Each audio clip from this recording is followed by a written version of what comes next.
Shalom Ibu Bapak dan Saudara yang Tuhan Yesus kasihi. Apa kabar? Semoga Bapak Ibu Saudara sekalian dalam keadaan sehat dan penuh dengan damai sejahtera Tuhan.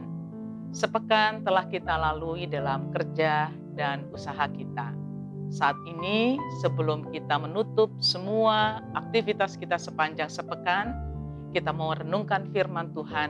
Untuk itu mari kita berdoa, kita mohon bimbingan Roh Kudus.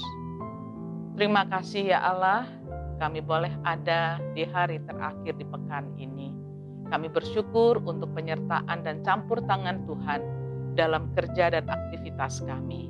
Saat ini kami ingin membaca dan menghayati firman-Mu. Tuhan tuntun kami sehingga kami beroleh pengertian yang benar atas firman-Mu dan memberlakukannya dalam kehidupan kami. Amin.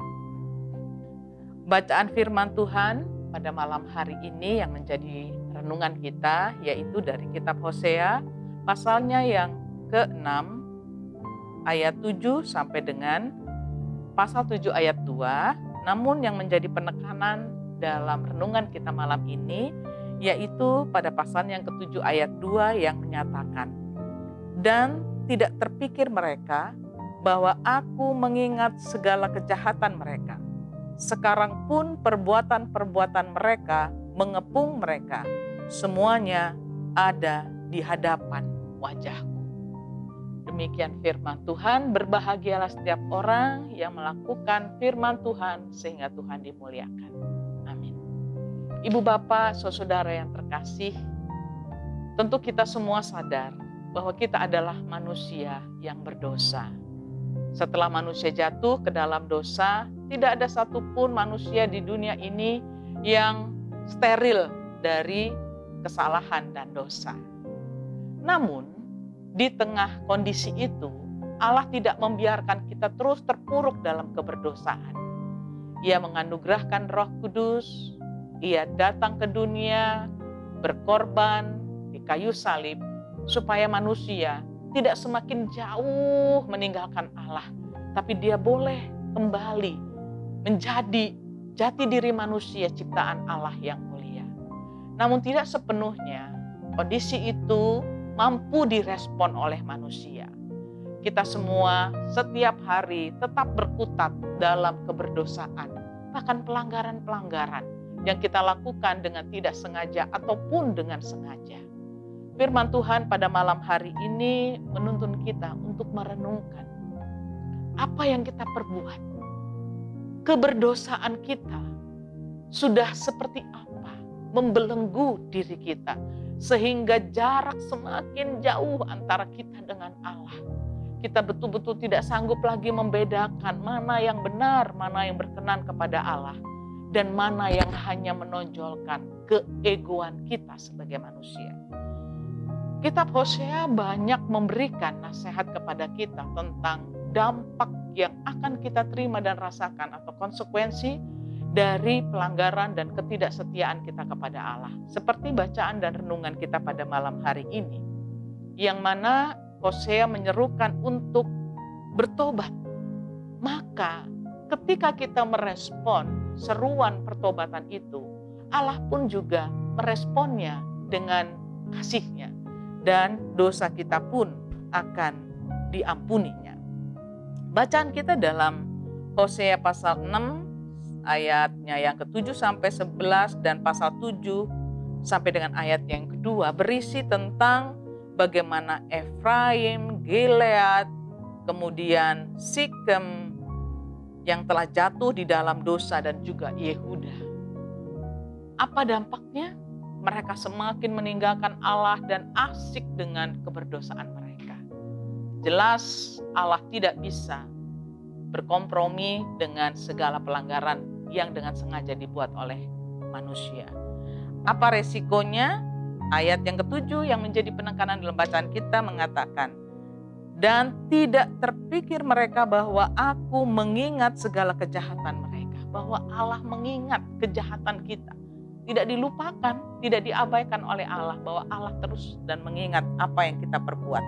Sekarang pun perbuatan mereka mengepung mereka, semuanya ada di hadapan wajahku. Allah yang Maha Kasih, yang penuh dengan kemurahan dan rahmat itu, walaupun Ia memberi kesempatan bagi kita untuk bertobat, tetapi bahwa pelanggaran tetaplah pelanggaran di hadapan Allah. Namun selalu terbuka jalan untuk kita mau memperbaiki diri. Oleh sebab itu, seruan pertobatan menjadi seruan yang selalu relevan dalam kehidupan kita. Setiap hari, setiap waktu, kita diperhadapkan dengan pelanggaran-pelanggaran yang kita buat. Kita diperhadapkan dengan keberdosaan kita. Tetapi jangan kita terpuruk terus dalam kondisi itu.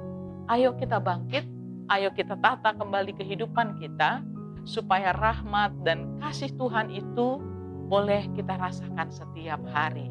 Tuhan tentu memberikan kasih-Nya setiap hari, tapi orang-orang yang menutup dirinya dengan segala kedegilan hatinya tidak bisa melihat apa itu kebaikan Tuhan. Tapi Bapak, Ibu, Saudara yang dikasihi oleh Tuhan, diberikan hikmat oleh Allah untuk bisa melihat sungguh Tuhan itu baik dan memberikan kesempatan bagi siapapun untuk bertobat dari keberdosaannya. Marilah Ibu, Bapak, dan Saudara yang Tuhan Yesus kasihi, rahmat-Nya sungguh amat besar bagi kita. Maka tugas kita adalah merespon kasih dan rahmat Tuhan itu untuk selalu berupaya memperbaiki kehidupan kita menjadi lebih baik. Setiap hari kita penuh dan kekurangan, tetapi setiap hari juga rahmat Tuhan selalu diberikan kepada kita. Jangan berkecil hati, mari kita bangkit selalu penuh dengan sukacita dan selamat yang dari Tuhan. Maka pertobatan kita itu akan membuahkan kasih Tuhan yang terus mengalir. Tuhan Yesus memberkati kita sekalian. Amin. Mari kita berdoa. Terima kasih ya Allah, di malam hari yang penuh dengan sukacita ini. Kami beroleh rahmat-Mu lewat firman-Mu. Engkau mengingatkan bahwa di dalam keberdosaan kami ada kesempatan untuk kami bertobat. Biarlah ya Tuhan, sebagaimana pengorbanan-Mu di kayu salib, yang bertujuan supaya manusia boleh selamat dan tidak terkungkung oleh keberdosaannya. Biarlah kami sambut sukacita pengorbanan-Mu itu dengan pertobatan kami. Tuntun kami Bapa, tuntun keluarga kami, rumah tangga kami. Berkati kami senantiasa untuk menjadi anak-anak Tuhan yang setia kepada-Mu. Ini ungkapan syukur kami yang kami panjatkan di dalam Kristus Yesus, Tuhan penebus dosa kami. Amin.